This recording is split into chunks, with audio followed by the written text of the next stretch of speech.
Progressing from stage 1 through stage 3 and on to stage 4 cancer in the space of 5 years involves a constant round of scans. Yes, at this point I still had 3 tumours in my brain. Targeted therapy had failed, and immunotherapy had caused life-threatening side effects that had to be stopped. But the scans showed that 6 months after the stereotactic radiosurgery, the tumours appeared to be shrinking. So things were moving in the right direction. So the pattern eventually settled down to a pair of scans, one CT scan of my body and one MRI scan of my brain, every 3 months. And then the results, which maybe take another month to come through. It means that any family whose lives are blighted by recurring cancer goes through an emotional cycle at least 4 times a year, maybe punctuated with additional worry if something new shows up in the scans or if you have symptoms. Despite that, none of my family really spent much time thinking about me having cancer. It's just sort of there in the background most of the time.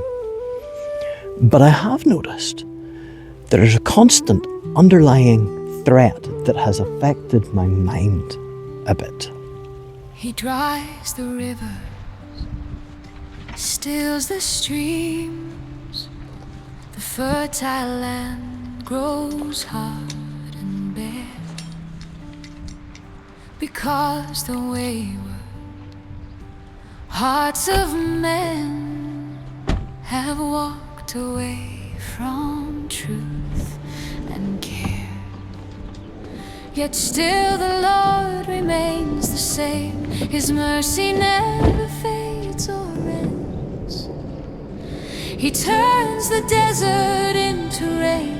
He turns the dry ground into springs, where thirsty souls can live again and lift their voice and rise to sing. The Lord is good. His love remains from age to age, His faithfulness.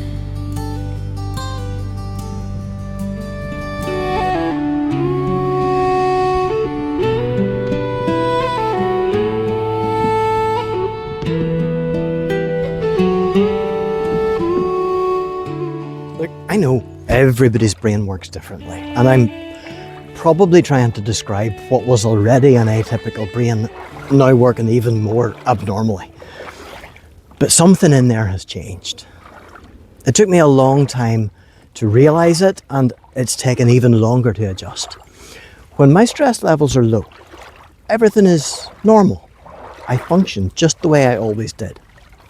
Even whenever pressure begins to mount, I work more or less the way I always have.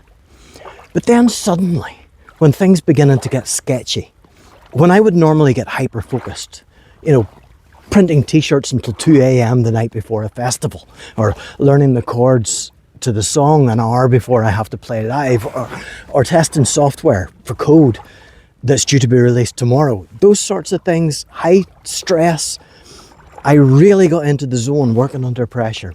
When everything just comes together, now it doesn't. I just go to pieces. It's like there's an invisible threshold.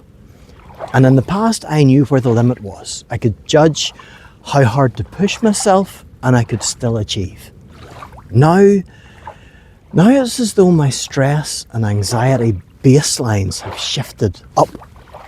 And by the time I realize it, I have moved beyond my limits, and it's too late, and I can't concentrate, and I can't function and do anything useful.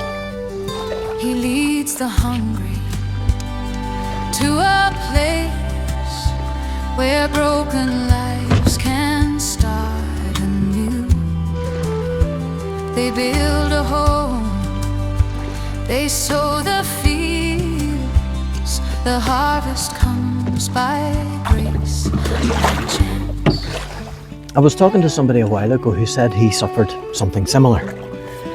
He was a successful man all his life, but shortly before retirement, and really this is what caused him to retire, he started to suffer from extreme anxiety.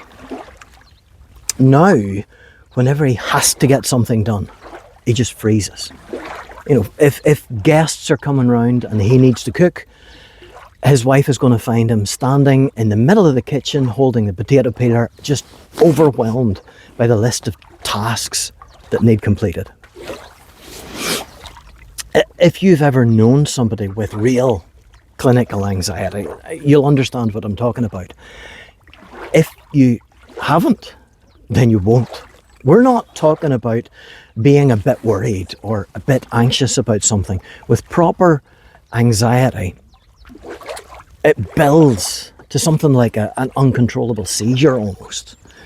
I sat with a friend one time, somebody else, and he had an anxiety-induced panic attack. Just sitting on the grass, dried grass mixed in with the snot and the tears, as he lay there trying to catch his breath for over an hour.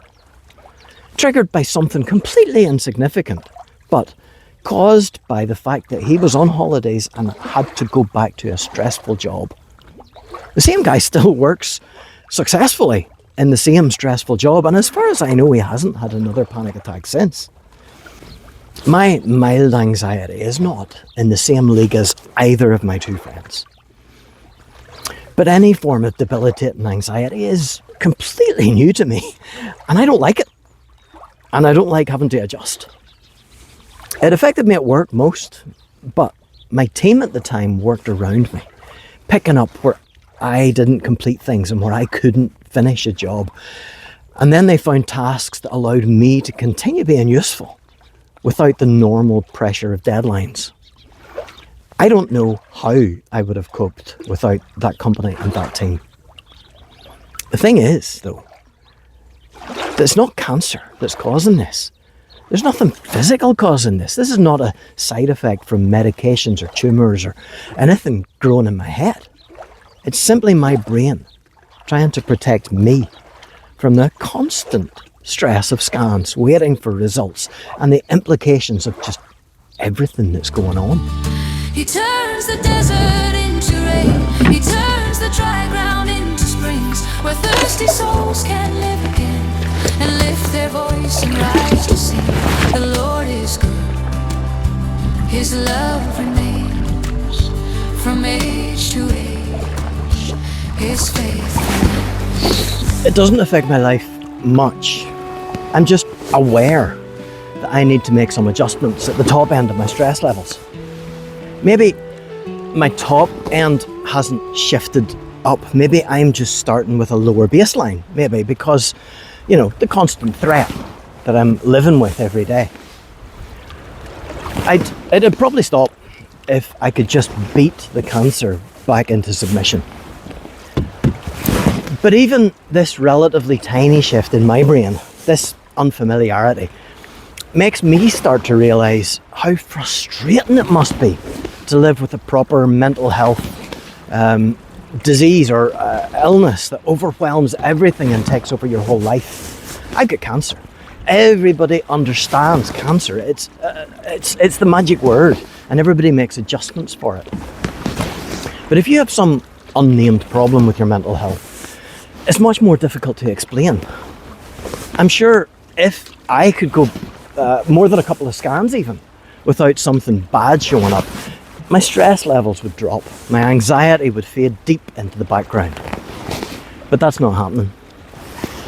And it's interesting to observe how the constant underlying threat just affects my mind. He turns the desert into rain. He turns the dry ground into springs, where thirsty souls can live again and lift their voice and rise to sing. The Lord is good. His love remains from age to age. His faithfulness.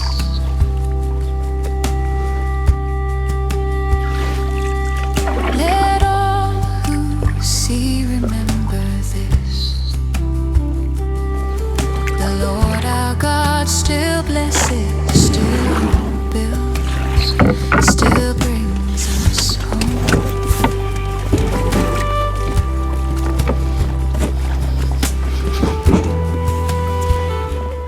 This underlying threat, it's real.